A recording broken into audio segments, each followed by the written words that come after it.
Well, the day's finally here. We're getting hauled out this morning. We're going to get a new bottom, replace the keel bolts and backing plates, and a couple other small items that need to be done, like some through holes. So, yeah, I'm here early to get the boat prepped so that we can move it over to the yard.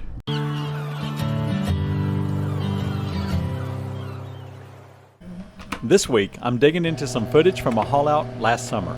Seahawks was on the hard for 10 days to tackle a long list of to-do items, which included new bottom paint, painting the bilges, replacing a couple through holes, waxing the hull, resealing the sugar scoop, and a half dozen other small projects. This is the first episode of a 3-part series, and I'm starting with the big one, the keel bolts. I'll be honest, I didn't get as much footage of the actual process as I wanted, but the story behind why I did it is worth sharing. If you've been following this channel, you know that I fell in love with this boat from the moment I saw it. But dealing with a difficult broker nearly killed the deal, and I actually walked away twice.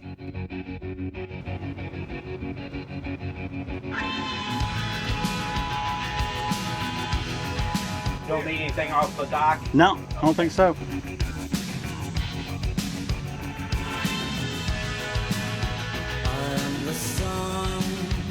So everything should be flaked, you know, the lines I took off. What about you want to take the fenders off and move them to the other side? I got fenders on both sides.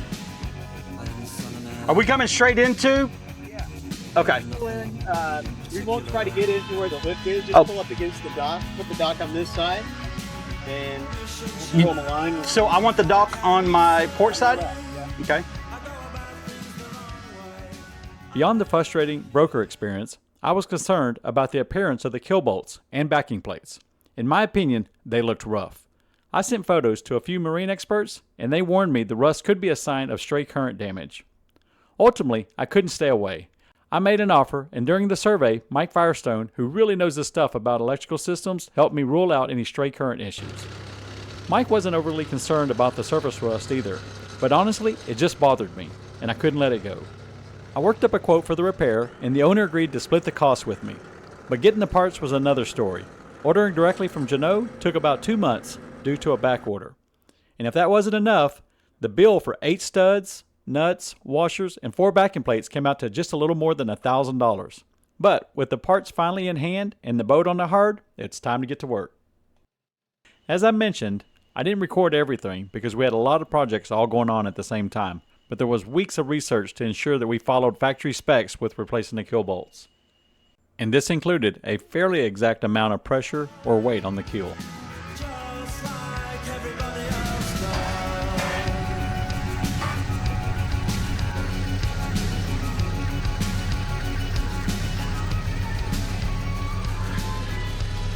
Here's Jim digging out some cracked sealant near the aft end of the keel.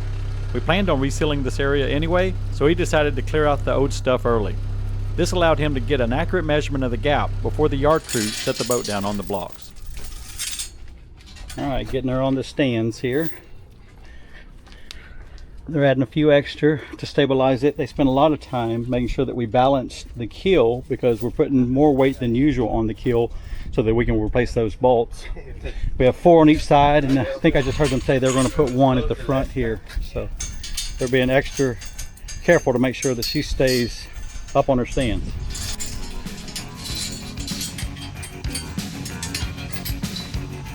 Good right there where you're at? I think so. Yeah. All right, give it a. Oh no, I gotta go more.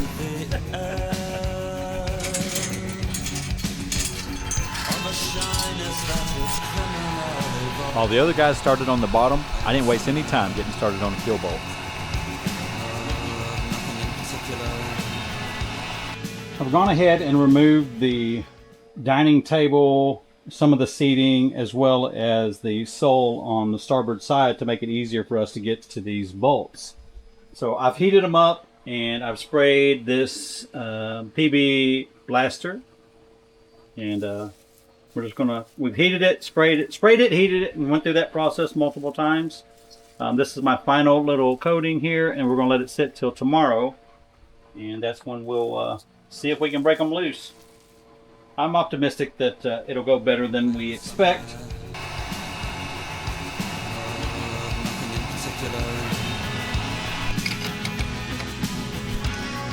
Yeah, that's great. Jim owns Dive Pro Marine Services. He's not only a good friend, but he's really knowledgeable when it comes to boats or anything with an engine. His idea of soaking and heating the bolts worked like a charm.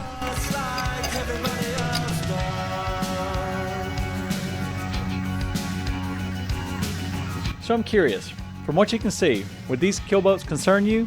Would you replace them? If so, let me know in the comments. I'm curious to know what you would have done.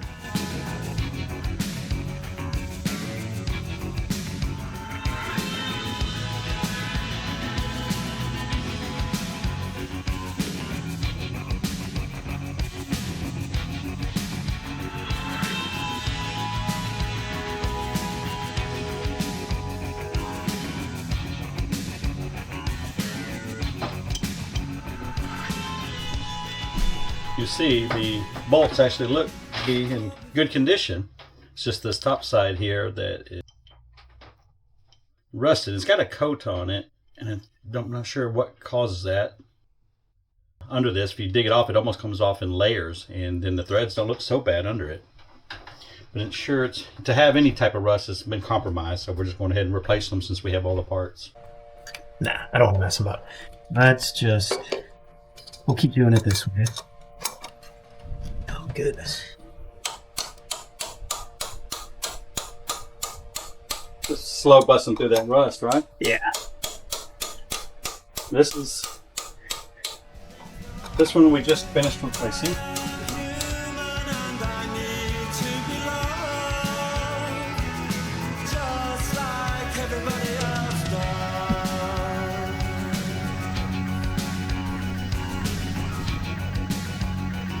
We considered sanding the old plates because they were still in really good shape, but that didn't make any sense since I already bought the new parts.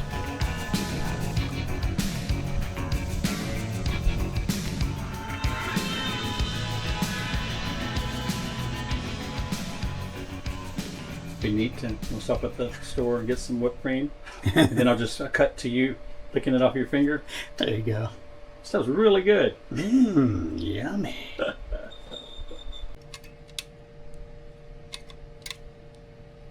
It'll probably squeeze up through there, but just to make sure you got enough.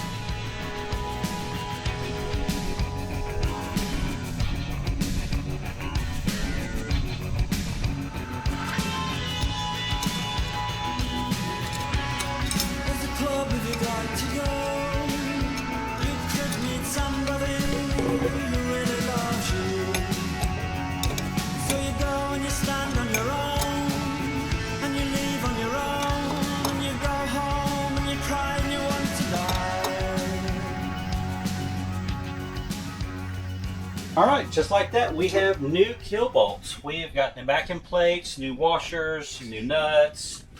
The one that we thought would be quite easy ended up being a challenge, and that's this one back here because we just couldn't get any leverage to drive it out and then also tighten it back in there. I was super happy with our end result here. I'm confident that we have good, sturdy, and quality keel bolts for anything I'll put this boat through. I didn't pause long enough to record, but I just wiped down the bilge, taped off the water line. Well, it's not a true water line, but just tape off the top edge. I taped these hoses and wiring harnesses out of the way so I can tape. I know it looks really bad, but I got it where most of it's not touching the bilge, so I can get that painted. So now I'm gonna get started. See if I can put my first coat on it and get that dry, and maybe get a second coat on it before I leave today. On video, you don't see the 2 days we spent sanding that bilge.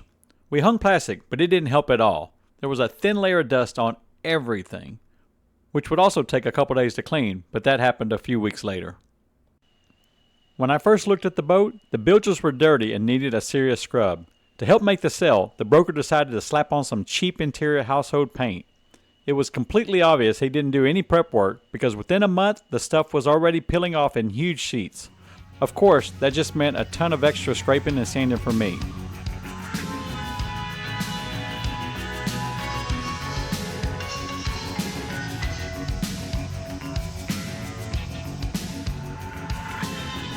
It was entirely too hot to worry about recording while I was painting, but I have 2 coats in I did have struggled to get a second coat on this particular bilge, which is the most difficult because of the cables, wires, and a couple drains. But all the other ones got 2 thick coats. This one only got it on the bottom, but I didn't need it as bad. But I would like to have got it all even. So, yeah, I actually wish if in a perfect world, I'd like to have had 3 coats to get a nice, thick, hardened enamel on this, so I can wipe down the bilge and keep it clean. But I'm happy with where it is right now. Certainly a hell of a lot better than what the broker did. And it's clean and tidy.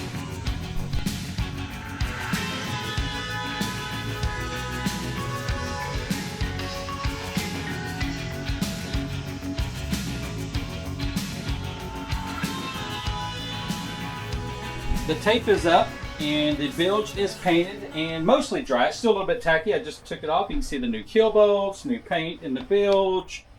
Super, super excited how this came out. I might still try to buy another quart of this paint and get just an extra heavy, thick layer on it. I would like to spend some time and work on this deep bilge. I didn't have the time or energy to pull out that float valve, so I didn't get down there as well, but it's usually going to have water sitting in it because of the AC condensates. So I don't know if I really mess with that. But anyways, yeah, looks really good. It's another project checked off the list. That wraps up this week. Thanks for following our journey, one adventure at a time. Join us on Patreon for bonus footage and behind-the-scenes updates. Your support there is truly what helps fuel these adventures. And don't forget to hit the like button, subscribe, and leave a comment. We'll see you next week.